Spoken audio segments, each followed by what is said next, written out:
اللهم صل على سيدنا ومولانا محمد۔ مولانا الیاس گوہمن صاحب اپنے خطاب میں بڑی عجیب بات فرماتے ہیں۔ وہ ان کے مجلے میں نے پڑھا کہ اللہ تعالیٰ عالم کو مال نہیں دیا۔ اکثر علماء 99% علماء غریب ہوتے ہیں۔ کیا بات بتائیں معلوم واحد صاحب، میں حیدرآباد کے سفر میں تھا، حضرت کی کتاب پڑھ رہا تھا، میں سن ہو گیا۔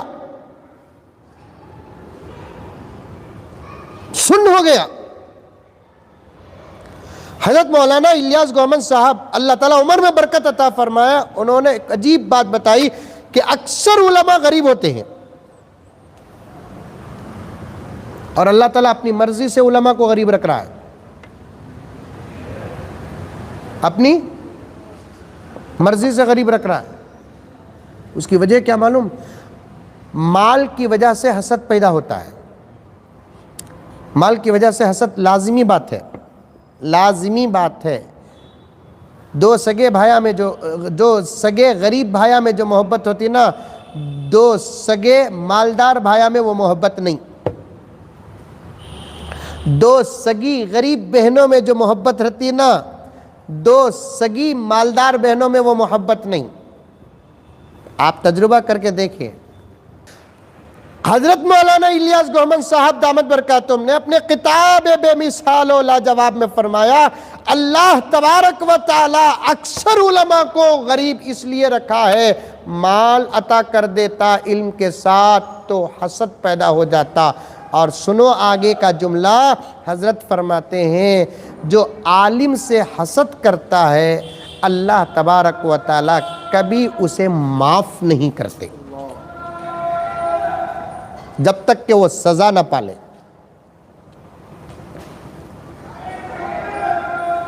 جب تک کہ وہ سزا نہ پالے تب تک اللہ تعالیٰ معاف نہیں کرتے۔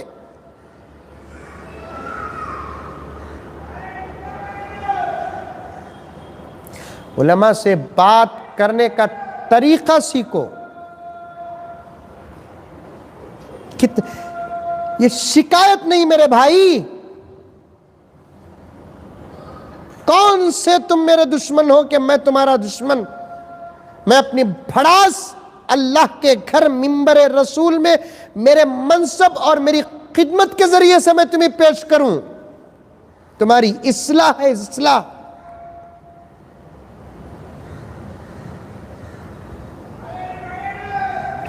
قرآن پاک پکڑ کر، قرآن مجید پکڑ کر اللہ کی قسم کھا کر کہتا ہوں میں مسجد کے منبر اور مصلی سے میری ذاتی دشمنی ہڑاس و بھڑاس کو کبھی نکالتا نہیں۔ اصلاح کے لیے کہتا ہوں، انداز میرا سخت ہو سکتا ہے، اسے کیا کروں میں؟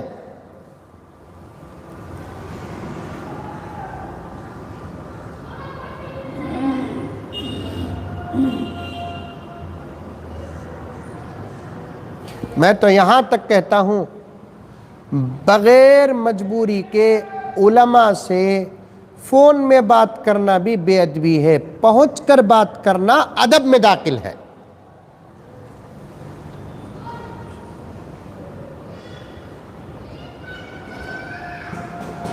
بائیں ہاتھ کو ککوس کا جگ نزدیک کتے،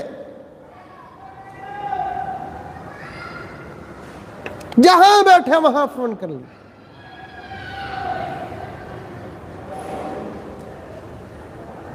وارثین انبیاء ہیں۔ اپنے دور میں اپنے علماء کے ساتھ ویسا سلوک کرو جیسا صحابہ نبی کے ساتھ ادب کا سلوک کرتے تھے۔ مسجد میں داخل ہوئے امام کے ساتھ نماز میں کان کھول کر سنو یا بیٹھے ہوئے۔ ناظرین، آئندہ چل کر بات جہاں پہنچے گی اللہ کرے کہ پہنچا دے، امام کے ساتھ پیچھے چلنے کا موقع ملے، امام سے آگے چلنے کی کوشش نہ کریں۔ امام سے پیچھے، عالم سے آگے نہیں، عالم سے پیچھے۔ مسجد میں داخل ہوئے مولانا چپل، امام صاحب چپل، مؤذن صاحب چپل چھوڑے تو اس چپلوں کو اٹھا کر پھرا کر ادب اور احترام اور ایک نمایاں جگہ پر رکھو تاکہ نکلتے وقت امام صاحب کو چپل آسانی کے ساتھ مل جائے۔ یہ ادب کبھی آپ کے پاس آیا؟ اپنے اکابر، اپنے اولیاء اللہ، اپنے اساتذہ اور علماء کی جوتیوں کو سیدھا کرنے کی تاریخ بڑی پرانی ہے۔ کچھ صحابہ تو مقرر تھے نبی کے وضو کے پانی اور جوتیوں کے لیے۔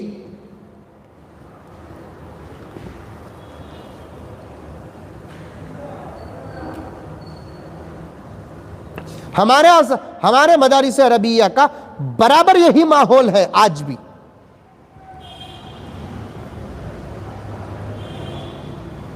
دارالعلوم سبیل الرشاد کا ایک منظر، کس کے پاس وہ فوٹو ہے واللہ عالم، میرے کسی بھی رشادی بھائی کے پاس اگر وہ فوٹو ہے تو سینڈ کر دے۔ ہمارے حضرت حکیم الملت امیر شریعت الشاہ مفتی اشرف علی صاحب باقوی و قاسمی رحمت اللہ علیہ، حضرت شاہ ابو سعود احمد صاحب رحمت اللہ علیہ لیا سے کرناٹک، حضرت کے 4 بیٹوں میں سب سے بڑے بیٹے حضرت، اور حسن اتفاق دیکھیے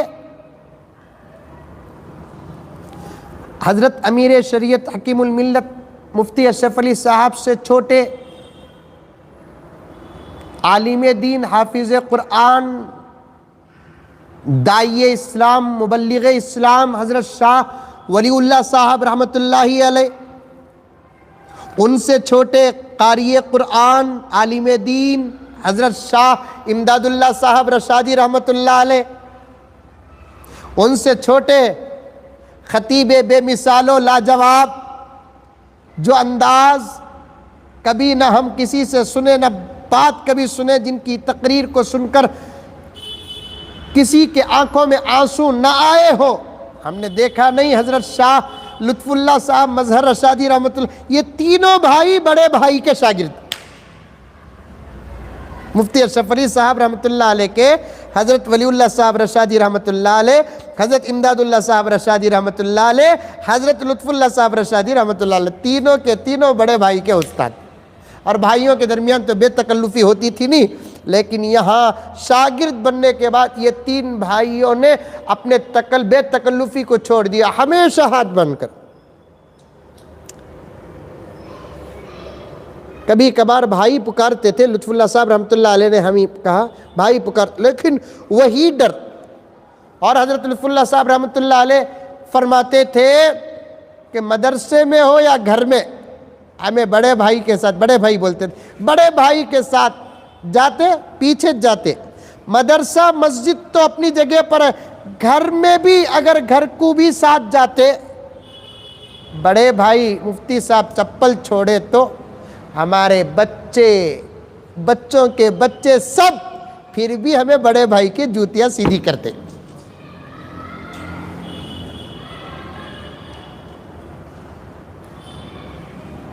اگر اللہ تعالیٰ دکھاتا تو ان کی قبریں دیکھنا تھا۔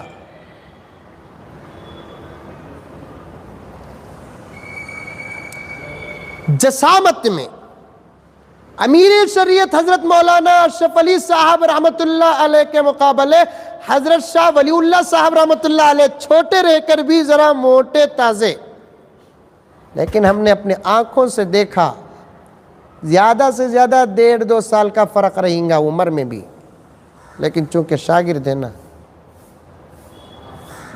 امیر شریعت کی جوتیوں کو مجمع کے سامنے اٹھا کر بغل میں، امیر شریعت بولتے کیا بھائی استاد اپے شیخ الحدیث کہا، استاد بھائی، پورا خاندان علم کے بیچ میں رہا ہے۔ ہماری مثال کیا معلوم، زعفراں کی قدر گدھے کو کیا معلوم، یہ ہماری مثال۔ علم والے جانتے ہیں کہ علم کیا ہے، عالم کیا ہے۔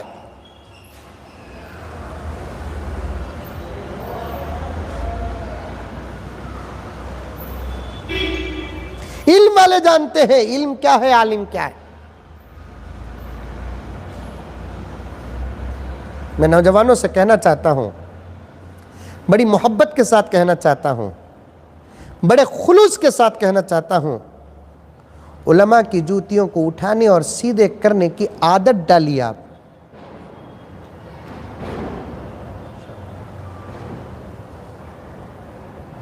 پاما سے ڈھکلتے ہیں مسجد میں، اور علماء کی جوتیاں پہچاننے میں مشکل نہیں، سب سے پرانے پھٹے کون سے ہی کی سمجھ جانا امام صاحب کے جو کیا بادشاہ، میں کیا توہین کر رہا ہوں سمجھ گئے کیا عالم کی؟ علماء کے ساتھ ہمارا کیا سلوک ہے وہ حقیقت پیش کر رہا ہوں ان الفاظ سے۔ کیا صاحب وہ 2 مہینے سے ہاتھ میں واچ ہے تمہاری،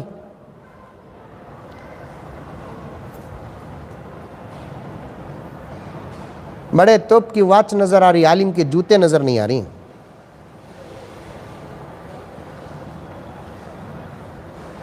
کیا کیا رونا، کیسا رونا، کیا بولنا سمجھ سے باہر ہے۔ چل رہا نہیں چل رہا؟ Councillor, M L A, M P کے برتھ ڈے پر 2-2 3-3 لاکھ روپے کے واچاں گفٹ دینے والے ہمارے نوجوان امام کے جوتے اور چپل کے پیون نظر نہیں آتے، تمہیں اسے اندھا پن نہیں تو اور کیا کہیں گے؟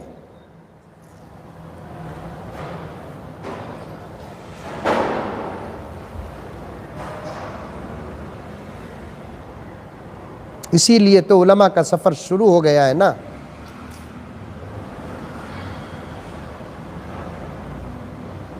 ایک یتیم وہ ہوتا ہے جس کے سر سے باپ کا سایہ اٹھتا ہے، لیکن جیسے کوئی فرد یتیم ہوتا ہے ویسے قوم بھی یتیم ہو جاتی ہے۔ قوم یتیم کب ہوتی ہے؟ جن کے سروں سے علماء کا سایہ اٹھتا ہے۔